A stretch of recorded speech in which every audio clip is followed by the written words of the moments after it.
Petite poupée chinoise, Abby Phillips Walker. Dans la vitrine d'un magasin était assise une petite poupée de porcelaine. Elle était restée si longtemps dans le magasin qu'elle ne se souvenait plus d'avoir jamais vécu ailleurs.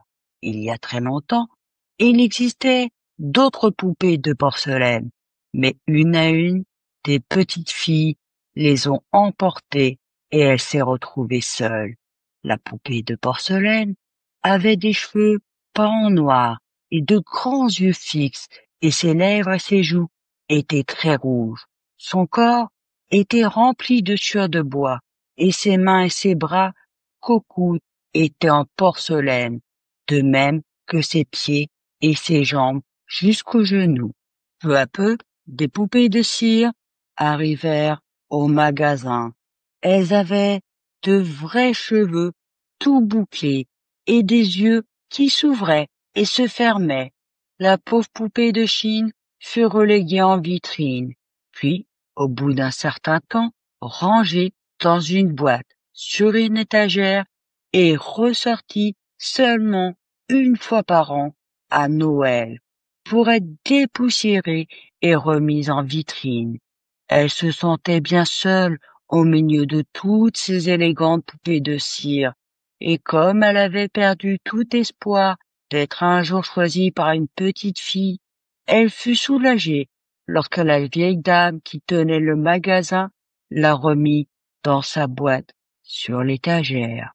Finalement, vint le moment où les enfants ne venaient plus au magasin, mais allaient en ville acheter leurs jouets, et la poupée de porcelaine et le petit vieux commerçant vieillirent ensemble. La poupée restait désormais assise en permanence à la fenêtre avec du ruban adhésif, du fil et d'autres choses utiles. Mais c'était la seule chose que les petits pouvaient désirer. Un jour d'été, une calèche s'arrêta devant le magasin et une bande de jeunes gens y entrèrent. Ils achetèrent plusieurs choses et emplirent le vieux magasin de leur rire.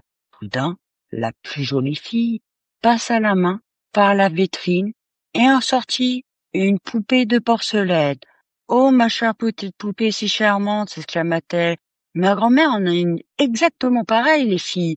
Et je lui ai demandé plusieurs fois de me la donner pour en faire un coussin à épingles français, mais elle refuse. » Oh, comme le cœur de la petite poupée chinoise battait. Était-ce possible qu'elle parte enfin? Oui, la jolie fille l'acheta et l'emmena au galop.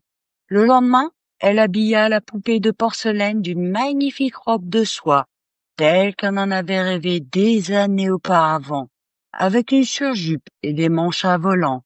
Puis, elle lui confectionna un adorable bonnet orné de petites roses. Elle lui fit aussi une paire de bottes. Une fois la poupée de porcelaine habillée, la jolie fille lui mit un ruban autour du bras auquel s'arrêtait une petite boîte à ruban à chaque extrémité. Puis, elle posa la poupée sur sa coiffeuse et utilisa les boîtes comme coussin à épingles. Et là, la poupée de porcelaine vécut une vie heureuse, ce qui nous enseigne que la patience est une vertu. Merci de m'avoir écouté et on se retrouve bientôt pour de nouvelles aventures.